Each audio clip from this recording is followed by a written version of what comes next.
So, yeah, it's your turn.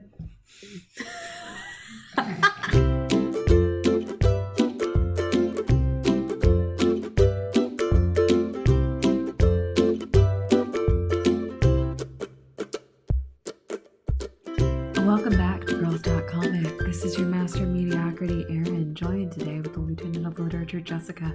Jessica, how are you? I'm here. Thank you for asking. Thank you. I'm so glad to have you here today. Hey, thank you. It's my pleasure. Thank you. Good. Well, today, what the fuck are we reading? I have no idea anymore. I'm pretty sure it's Valkyrie. Valkyrie being... Last I checked. But it's kind of like part 2 of our part 1, which was Thor being... spoilers. Thor was Jane Foster the whole time. The whole time. Or at least from 2014. To like... recently. 16-ish? I want to say more recent than that. I don't know. Like some shit happened. Yeah. Thor's hammer exploded. And then she like morphed it into the all thing. All weapon? Yeah. Thing. But it's kind of a thing. It changes however she needs it to change. So yeah, cut to Jason Aarons and A. Ewings. Al Ewing? Al Ewings? I don't know how to say Ewings. Is that right? Probably. Ewings? Yeah. That was gonna be my second idea. Is Ewings. It's Ewings. It's Al Ewings. It's me. Mr. Ewings. Their Valkyrie sees Jane Foster coping with the new role and learning to balance her new responsibilities with her day job. Well, trying to learn how to balance her responsibilities. Follow the Valkyrie, the last Valkyrie, as she works through some growing pains in an epic journey through the multiverse's afterlife. Which is sort of like, yeah, I guess that's her power. She's control over death and shit, so she just goes wherever the fuck she wants. Well, yeah, I mean, she's a Valkyrie. Yeah. So instead of, like, she sees death and she helps people transition to the afterlife. Right. I'm kind of learning about Valkyrie with Jane Foster because, like, Thor does not have a good track record in terms of comics. Not really. There's a lot of stuff there to know about Thor, but, like, hard to read. Mm-hmm. So, like, she's teaching me about, and I like it. I'm down for it. I'm ready to see her grow up and grow out of Thor's old boots, you know what I'm saying? Yeah, this is definitely picking up right after the War of the Realms. And so this is picking up after that. Broomhild dies, and so that leaves the Valkyrie position open. Yeah. And Jane picks up With the old weapon. She is doing a pretty okay job, you know? Yeah, it's a job too. It's less like, I'm just here. It's more like, I've got responsibilities, bitches. As Thor, she was able to pop in and out. She wasn't really working. She was struggling with a lot of stuff. I mean, as dying Thor, of cancer. Yeah, it was cancer. Wasn't it like because of his semen or something, or is that just not right? I think you might be confusing that with Spider-Man. That might be Spider-Man, where it was his radioactive semen that killed her. Spider-Man, Yeah. You know what? Don't date superheroes. Definitely people who might be bitten by something radioactive. If they say their powers are radioactive, then just don't date them. Avoid. Or damn it. You can damn it. Like, that's fair. Safe sex. Grab that willy. Maybe we should have a sex ed episode on sleeping with superheroes, radioactive superheroes. God, I love that idea. Back to Valkyrie. Yeah, so Valkyrie is Jane Foster. Jane Foster's trying to balance all of it. A lot of people are being really forgiving of her because she's like, you just recovered from cancer. You have a lot of stuff going on that they very, very faintly allude to in the issues 1 through 4 that we're reading up to this point. Her first power that she sees is that she can see death. And death has got this beautiful depiction. Al Ewing does a great job drawing that death depiction where it's this little orb that's got this milky skull on it. It's purple and it's big and it's bright. And as that orb gets bigger, that's the closer. That means death is incredibly close. It's really cool. Her eyes are red while she's doing it. It's pretty pimp. It's amazing. And I'm pretty sure the skull eats you whenever it gets close enough. Like, I'm pretty sure it just straight up, like, swallows y'all. Yeah, I'm not sure either. I think it's definitely one of those, like, it looks like it because then, like, whatever kills you happens, right? This makes great radio. I'm just like... She's miming eating at me. And, yeah, you can totally see it through the sound waves.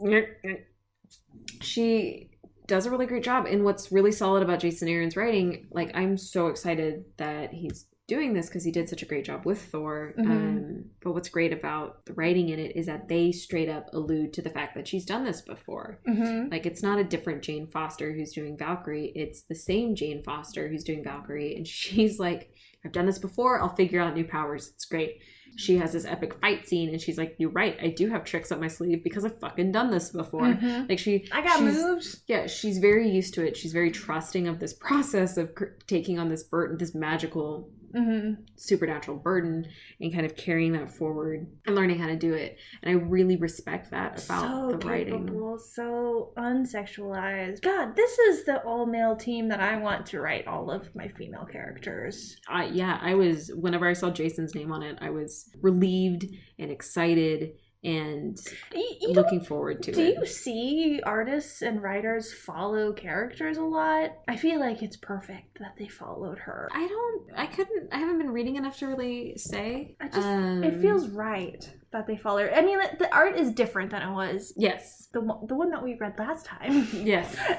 But it's like, it almost looks like that just because it was from a long damn time ago. Like, maybe they just got better programs. It could be, yeah. I mean, there's a lot of books where as you see it over time, you can see that change in art style simply because the technology they had changed. But I was very, very excited about it. I want to talk about a specific issue, though. So we're reading it in singles right now, which is just because it's accessible. So hard to do it this way. It is. But issue number 3, I think, is my favorite issue artistically. So that one that's the trip through the multiversal afterlife. Woo! Yep. And this is spoilers, every single one of this first 4 runs, like every single one is like a different story arc almost, but it does all tie together eventually. Trust in the system. I was doubting. Issue number 4 ties it all together, but issue number 3 is amazing. So in this issue, she jumps from different dimensions, and I believe it's all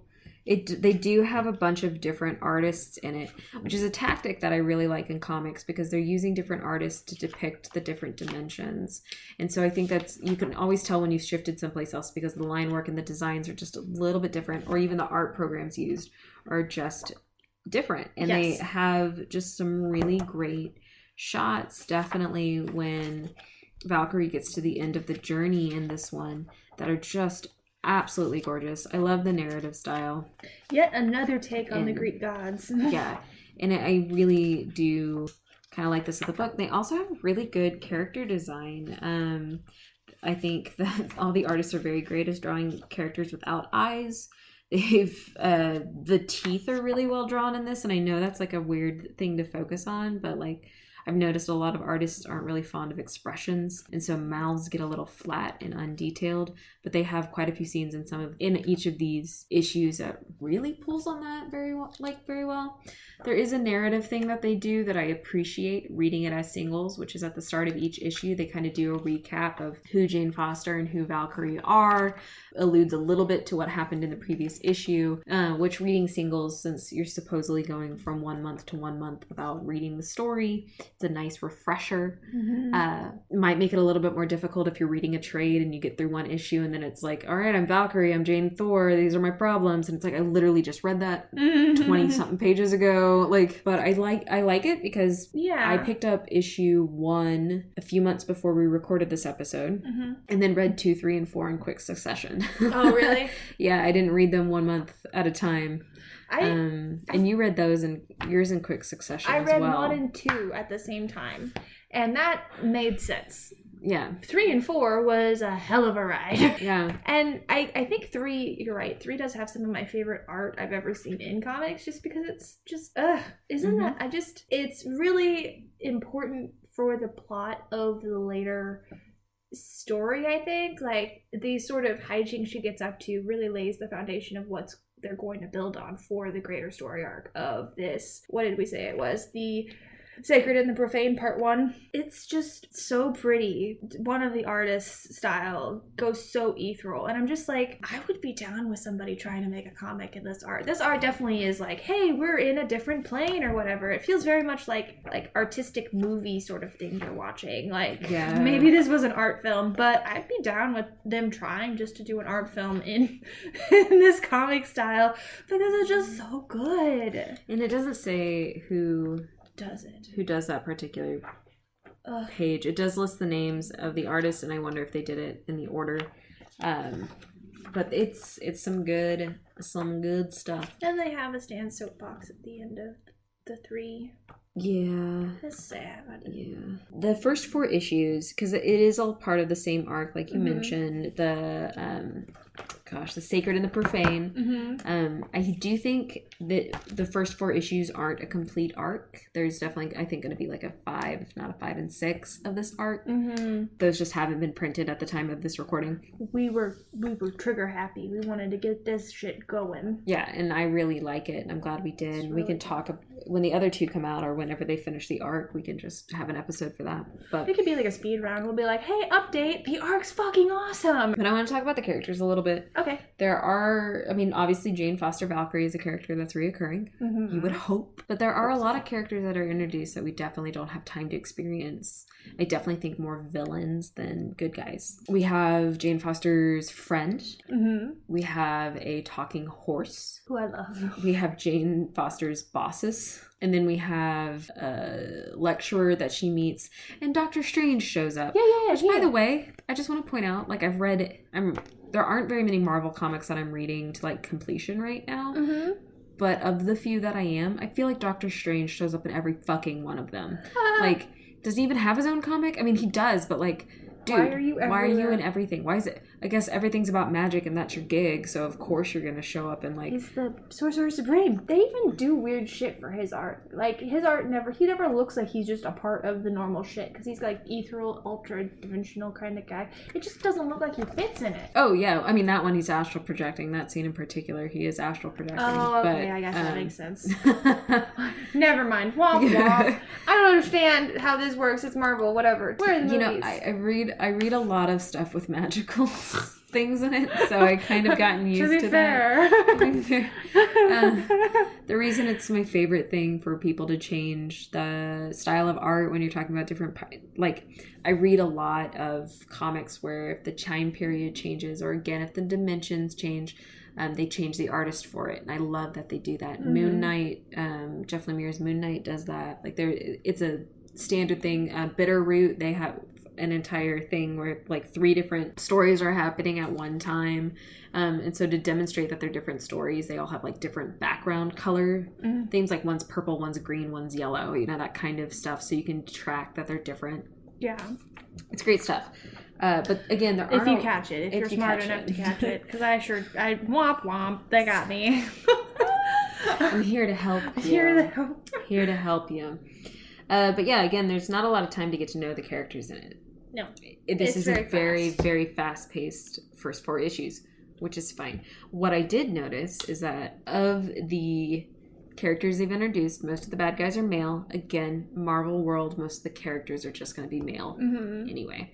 So many females, so many of them are lesbian. That's exactly what I was going to say! Oh my god! So, like, by the end of issue 4, we have been introduced directly to 5 women. Jane Foster, her boss, Broomhilda, her friend, and that lecturer. And I have no idea about Broomhilda's sexuality. I would assume it's a little bit on the fluid side. Jane and her boss's sexuality never comes up.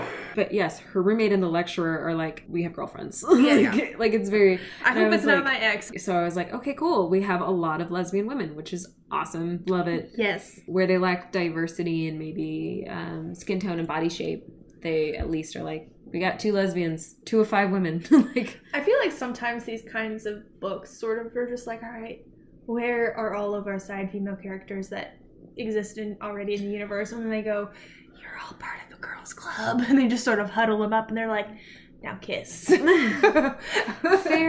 Not like it's a bad thing. I'm still okay with it being a girl club. I think it's funny whenever you're just like, oh yeah. Remember that other female that we know? Gunk. Right. And so frankly, okay, so that came up a lot with the Avengers Endgame movie, right? Where that scene where all the women all of a sudden team up and there's no reason for them to have known each other. Like, as a woman, if I do that. Yeah.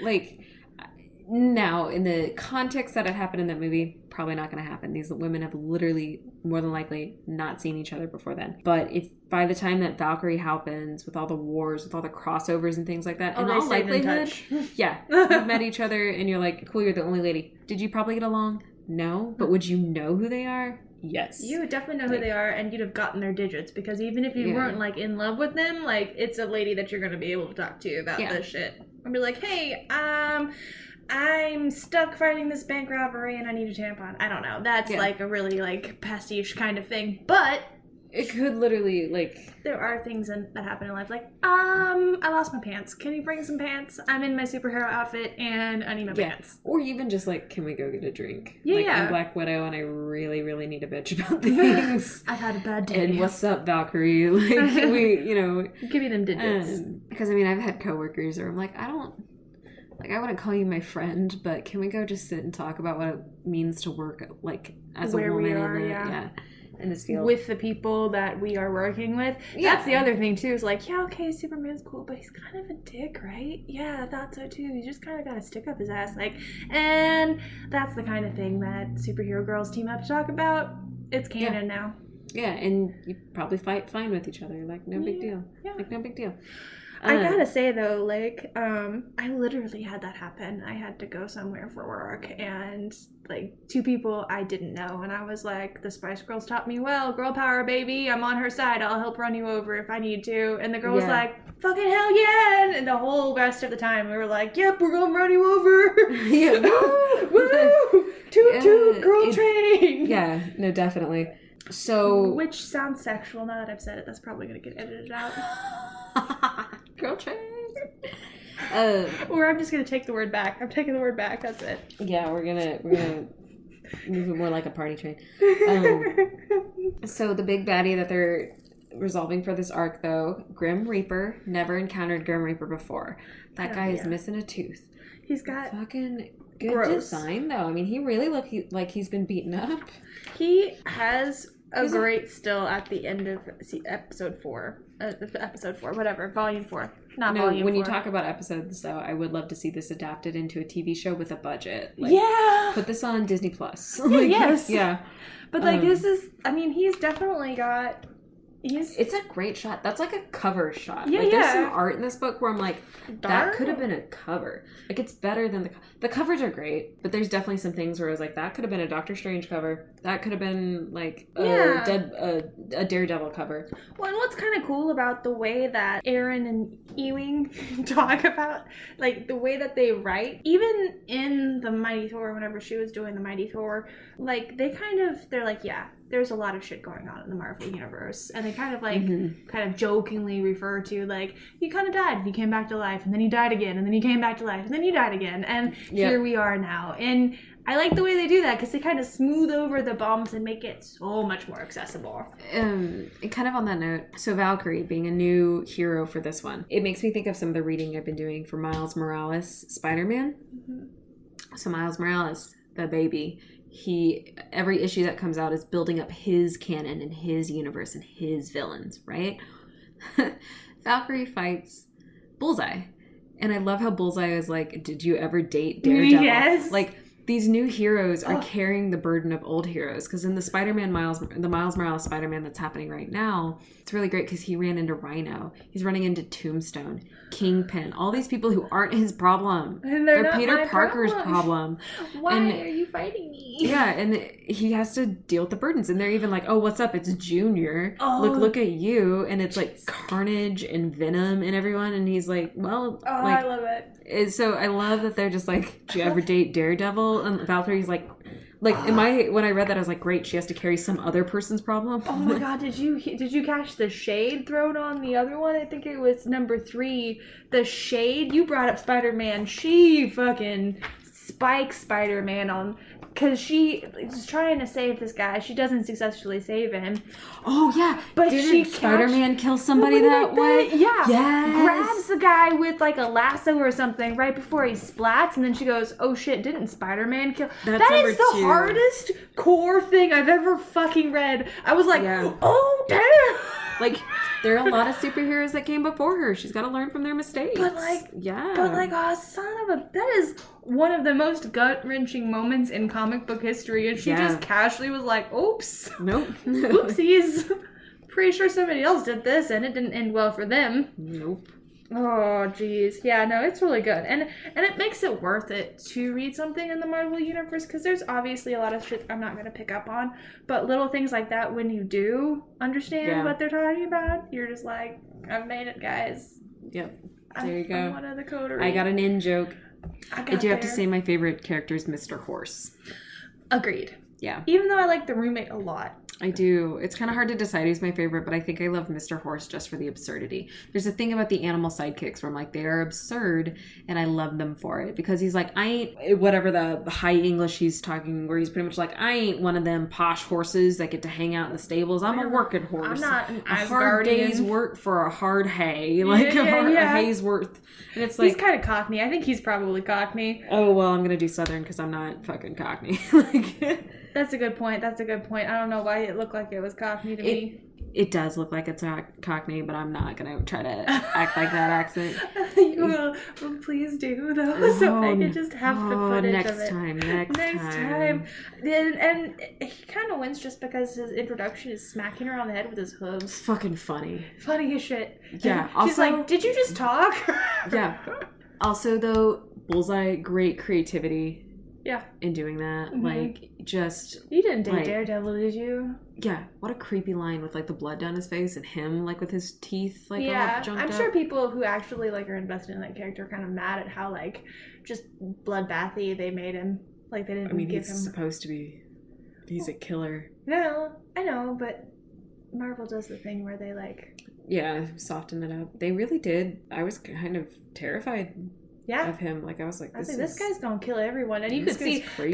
That's the cool thing about the way that she can see, because like you see the stakes getting raised actively during the fight. Like, I'm gonna kill everyone, and then everyone's death thing gets real big, and she's like, well, if I don't stop him, he will. Yeah. Which is really fucking cool. So this is a great series. Yes. We like it. Yes. I would almost recommend it being in trades because it's so action-packed that it's going to be a lot easier to follow and kind of read. Mm-hmm. But it may get a little old rereading the, like, I'm, Valkyrie. Yeah. I'm doing this, and this. That happens at the beginning of the issues. But Marvel trades are whiplashy sometimes because they do kind of, they're like, this is an arc, and it's a very small arc. Yeah. But end scene. It does go very, very quick. Yeah. Like, I have a feeling when number 5 comes out, I'm going to have to look back a little bit on my notes just to see what happened. But I'm also reading a lot, so I need notes just to track what happened. Don't let me talk you into saying that you've read something you haven't. Yeah, that almost happened, y'all. I'm very persuasive. I have no idea if this is going to win any awards. It's way too early to tell. Like, it probably hasn't come up for anything yet. You know the vibes this is giving me? Thor Ragnarok vibes. Okay, I'm not, but... No, I mean, just in the way that they're handling the art and the dimensions and sort of the comedy in the middle of serious stuff. I think it's really like, I think that's kind of the formula they're picking it up with. Yeah, which is good. It does need some brevity. I mean, she is a shepherdess of death. Like, it... You need to laugh about something or you're going to cry all the time. Yeah, it does refer to a lot of the War of the Realms stuff. At least they give you little asterisks so you can go read the issue. So, like, off the record, does her son die? I have no fucking clue what that's about. Somebody dies. Yeah. Oh, it's not good. It's gotta be her son, but, like, that was the thing I referenced when I was like, brave little prince. Yes. Fucking sad as shit, though. Was that like Thor's kid? I have no idea. Y'all, the Marvel universe is so thick. Yeah, I'm really hoping that what they're referring to actually comes up in this book. Yeah. Please tell me. Please. Hey, Jason, Aaron, and Ewing, do you want to... Can you just let us know what happens? Why don't you just hit me up in the DMs? Yeah, what's up? What's up, boy? What's up? up, Girl? Well, thank you for joining us today. Bye. We'll see you next time. Bye. Bye. Great radio. Right.